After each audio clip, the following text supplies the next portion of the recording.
సృష్టికర్తవైన మా దేవ, నీ పవిత్రమైన శ్రేష్టమైన నామమునకు కోట్లాది స్తోత్రములు. నిన్న నేడు నిరంతరము ఏకరీతిగా ఉన్న అద్భుతమైన దేవుడవు నీవే. జీవము గల మా తండ్రి, అనేక మార్లు మా జీవితాలలో సమస్యలు ఎదురవగానే అవిశ్వాసంతో సందేహించిన క్షణాలను బట్టి మమ్మల్ని క్షమించండి. మా అవిశ్వాసమును తొలగించి పరిపూర్ణమైన విశ్వాసమును మాకు దయచేయండి. కృపామయుడైన దేవా, ఈనాడు ఎంతో వేదనతో కన్నీటితో ఈ వాక్యమును వింటున్న ప్రతి బిడ్డను వ్యక్తిగత అవసరాలను మీ పాదాల చెంత ఉంచుతున్నాము. దీర్ఘకాలిక అనారోగ్యములతో బాధపడుతున్న మీ బిడ్డలకు మీ గాయపడిన హస్తాలను చాపి స్వస్థతను అనుగ్రహించండి.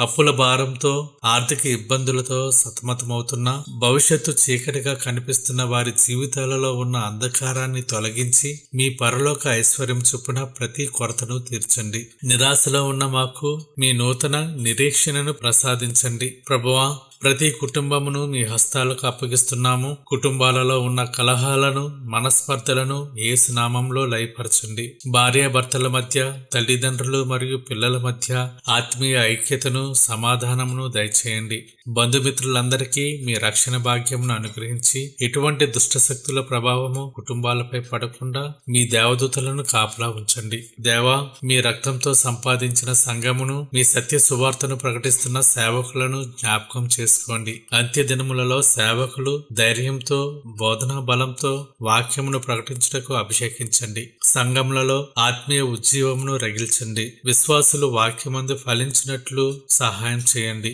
మా దేశమును, పాలకులను మీ హస్తాలకు అప్పగించుకొనుచున్నాము. దేశ సరిహద్దులలో శాంతిని ఉంచండి. ప్రజలందరూ సత్యమును తెలుసుకొని నెమ్మదిగా జీవించే భాగ్యమును దయచేయండి. కరుణామయుడా, సమాజంలో దిక్కులేని వారిగా, అనాథులుగా, ఒంటరితనంతో వేధింపబడుతున్న బాధిత వర్గాలందరినీ ఆదరించండి. ఆకలితో, దారిద్ర్యంతో అలమటిస్తున్న వారికి మీరు పోషకుడివై ఉండండి. ప్రభువా, ఉద్యోగం లేక ఆర్థిక ఇబ్బందులతో నిరాశతో ఉన్న నిరుద్యోగులను జ్ఞాపకం చేసుకోండి. వారి యోగ్యతకు తగిన శ్రేష్టమైన ఉద్యోగాన్ని దయచేయండి. ప్రస్తుతం ఉద్యోగం చేయుచున్న బిడ్డలను ఆశీర్వదించండి. వారి పని స్థలములలో నెమ్మదిని, ఉన్నతాధికారుల దయను, ప్రమోషన్లను దయచేయండి. కుటుంబాలలో సమాధానాన్ని, ఆర్థిక సమృద్ధిని కలుగజేయండి. నూతన ఉద్యోగ ద్వారాలను, ఆశీర్వాదకరమైన మార్గాలను తెరవమని యేసుక్రీస్తు నామంలో అడుగుచున్నాము తండ్రి. ఆమేన్.